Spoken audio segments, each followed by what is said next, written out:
25 को शादी के गठबंधन में जुड़े पति पत्नी हनीमून पर कश्मीर जाते हैं। कश्मीर में खुशियां मनाते हैं और अपने जीवन के सपनों को संजोते हैं। लेकिन उन्हें क्या पता था कि कुछ चंद पलों के बाद ही उनकी जिंदगी पूरी तरह से बदल जाएगी। यह कथन जो हम आपको बता रहे हैं, यह एक नवविवाहित युवती का है। वो कहती है, मैं भेलपूरी खा रही थी, मेरे पति मेरे बगल में खड़े थे, तभी एक व्यक्ति आता है। उसने पूछा कि तुम्हारा धर्म क्या है, क्या तुम मुस्लिम हो? जब मेरे पति ने कहा नहीं, तो उसने सीधे फायरिंग कर दी। घटनास्थल के कुछ वीडियो सामने आए हैं जो आपका दिल दहला सकते हैं। इनमें 4 लोग जमीन पर पड़े दिखाई दे रहे हैं, जिनमें एक बच्चा भी है, जबकि कुर्सी पर बैठा एक व्यक्ति खून से लथपथ है। वीडियो में 2 महिलाएं मदद की गुहार लगाती नजर आ रही हैं। एक स्थानीय उन्हें दिलासा देते हुए नजर आ रहा है। ये दर्दनाक मंजर हम आपको बता रहे हैं पहलगाम का। कल 22 अप्रैल को हुई पहलगाम में आतंकी हमले के बाद का जो मंजर सामने आया है, वो सबका दिल दहला रहा है। लगातार सोशल मीडिया पर कुछ ऐसी तस्वीरें वायरल हो रही हैं जो लोगों में आक्रोश और साथ ही दर्द की भावनाएं उत्पन्न कर रही हैं। 3 जुलाई से शुरू होने जा रही श्री अमरनाथ यात्रा से पहले मंगलवार को जम्मू कश्मीर में वर्ष 2019 के पुलवामा हमले के बाद सबसे बड़ी वारदात को अंजाम दिया जाता है। सेना की वर्दी में आए दहशतगर्दों ने दक्षिण कश्मीर के प्रसिद्ध पर्यटन स्थल पहलगाम की बायसरन घाटी में पर्यटकों से पहले तो उनका धर्म पूछा, परिचय पत्र मांगा और उन्हें देखकर जैसे ही पता चला कि ये मुस्लिम नहीं है, हिंदू है, और ताबड़तोड़ गोलियां बरसा दी।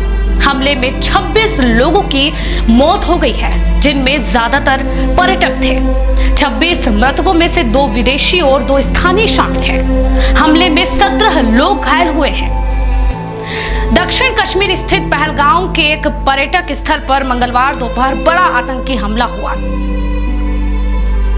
जहां पर बायसरन घाटी के घने जंगलों से आए आतंकियों ने अलग अलग राज्यों से आए पर्यटकों पर गोलियां बरसा दी। उनका मुख्य लक्ष्य था हिंदुओं पर गोलियां बरसाना। यह हमला कब, कहां, कैसे हुआ, इन सवालों के जवाब जानते हैं। श्रीनगर से 90 किलोमीटर की दूरी पर है पहलगाम। यहां से 6 किलोमीटर दूर है बायसरन घाटी, जहां पहुंचने में 30 मिनट का वक्त लगता है। इस जगह को मिनी स्विट्जरलैंड भी कहा जाता है। यहाँ घास के सुंदर मैदान है, एक तरफ देवदार के घने जंगल है। यहाँ पर्यटक तुलियन झील तक ट्रैकिंग करने के लिए भी आते हैं। यहाँ पैदल रास्ते या खच्चरों पर बैठकर ही आसानी से पहुंचा जा सकता है। यहीं पर हमला हुआ है। हमले के वक्त पर्यटक क्या क्या कर रहे थे? यहाँ अलग अलग राज्यों के पर्यटक और विदेशी सैलानी खुशियां मनाने आए थे। घटना स्थल पर खान-पान के कुछ ठिकाने भी बने हुए हैं। कुछ पर्यटक वहां पर भेलपूरी खा रहे थे, कुछ पर्यटक खच्चरों के जरिए आवाजाही कर रहे थे, तो कुछ मैदान में बैठकर साधारण तौर पर पिकनिक मना रहे थे। शुरुआती जानकारी जो अब तक मिली है, दरअसल मंगलवार दोपहर 3 बजे जंगल के रास्ते सेना की वर्दी में आतंकी आते हैं और कायराना हरकत को अंजाम देते हैं। उन्होंने पर्यटकों से परिचय पत्र मांगना शुरू कर दिया। परिचय पत्र से उन्होंने पर्यटकों का मजहब जाना। बताया जा रहा है कि जो भी पर्यटक हिंदू थे, आतंकियों ने उन्हें गोलियां मारना शुरू कर दी। हालांकि मरने वालों में कुछ विदेशी भी हैं। स्थानीय दुकानदारों और पर्यटकों ने पेड़ों के पीछे जाकर अपनी जान इस दौरान बचाई। अब इस आतंकी हमले की जिम्मेदारी भी ले ली गई है। जी हां, आतंकी संगठन द रेजिस्टेंट फ्रंट TRF ने हमले की जिम्मेदारी ली है।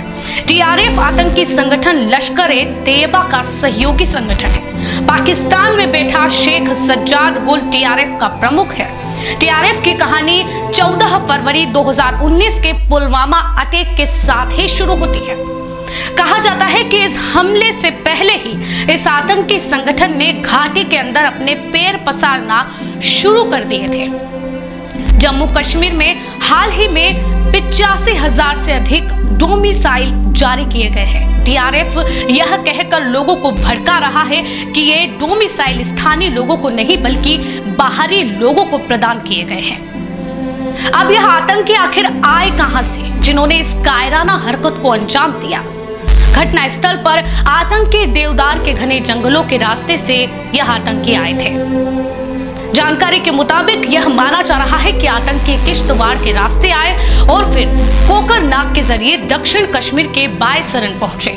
कुछ लोगों ने आतंकियों की संख्या 5 बताई है तो कुछ 6 बता रहे हैं। फिलहाल इस दर्दनाक हमले के दौरान किसी को होश भी नहीं था। हमले के बाद आतंकी कहां गए, इसका भी कुछ खुलासा हुआ है। जहां हमला हुआ वहां पैदल रास्ते या खच्चरों के जरिए ही पहुंचा जा सकता है। जब तक सुरक्षा बल मौके पर पहुंचते, आतंकी कई पर्यटकों की हत्या कर चुके थे और पहाड़ियों की तरफ भाग निकले। घटना की जानकारी मिलते ही सुरक्षा बल भी मौके के लिए रवाना हुए। वहीं घायलों को निकालने के लिए हेलीकॉप्टर भेजे गए। इस बीच स्थानीय लोगों ने खच्चरों के जरिए घायलों को निकालना शुरू किया। स्थानीय टूरिस्ट गाइड और खच्चर चलाने वालों ने स्थानीय लोगों की मदद से कुछ घायलों को कंधों पर उठाकर मुख्य मार्ग तक लेकर आए। सोचिए कैसा दर्दनाक होगा वह मंजर जब अपनों ने अपनों को अपनी आंखों के सामने खोते देखा। हमला कितना बड़ा है और यह समय कितना महत्वपूर्ण है वो आपको बताते चले। 14 फरवरी 2019 को दक्षिण कश्मीर के पुलवामा में सीआरपीएफ के काफिले पर फिदायीन आतंकी हमला हुआ था। इसमें 40 जवान बलिदान हुए थे। वहीं वर्ष 2000 में पहलगाम में अमरनाथ यात्रा के बेस कैंपर पर हमले में 30 से ज्यादा लोगों की मौत हुई थी। आतंकियों ने यह हमला ऐसे समय किया है जब उपराष्ट्रपति अमेरिका के उपराष्ट्रपति जेडी वेंस भारत दौरे पर है। मार्च 2000 में जब तत्कालीन अमेरिकी राष्ट्रपति बिल क्लिंटन भारत यात्रा पर आए थे, तब भी दक्षिण कश्मीर के 36 सिंहपुरा में 35 सिखों की हत्या कर दी गई थी। इस समय प्रधानमंत्री नरेंद्र मोदी सऊदी अरब के दौरे पर थे, जो कि वापस लौटकर भारत आ चुके हैं। वहीं 2.25 महीने बाद यानी कि 3 जुलाई को अमरनाथ यात्रा शुरू होनी है। जहां पर हमला हुआ वहां इलाका अमरनाथ के नुनवान स्थित बेस कैंप से महज 15 किलोमीटर की दूरी पर ही है। हमले के बाद प्रधानमंत्री नरेंद्र मोदी ने, जो कि फिलहाल सऊदी अरब के दौरे से लौटे ही हैं, उन्होंने बैठक भी की है। उन्होंने सोशल मीडिया एक्स पर पोस्ट में लिखा है कि मैं जम्मू कश्मीर के पहलगाम में हुए आतंकी हमले की कड़ी निंदा करता हूं। जिन लोगों ने अपने प्रियजनों को खो दिया है, उनके प्रति उन्होंने अपनी संवेदनाएं प्रेरित की और प्रार्थना की कि घायल लोग जल्द से जल्द ठीक हो जाएं। प्रभावित लोगों को हर संभव सहायता प्रदान की जा रही है। इस जघन्य कृत्य के पीछे जो भी लोग हैं, उन्हें न्याय के कटघरे में लाया जाएगा, उन्हें बख्शा नहीं जाएगा। भारत आतंकवाद से जरूर लड़ेगा। उनका नापाक एजेंडा कभी सफल नहीं होगा। आतंकवाद से लड़ने का हमारा संकल्प अडिग है और यह और भी मजबूत होगा। इससे पहले पीएम मोदी ने पहलगाम आतंकी हमले पर केंद्रीय गृह मंत्री अमित शाह से जानकारी ली थी। इसके साथ ही पीएम मोदी ने गृह मंत्री को जल्द से जल्द जम्मू कश्मीर का दौरा करने का निर्देश दिया था।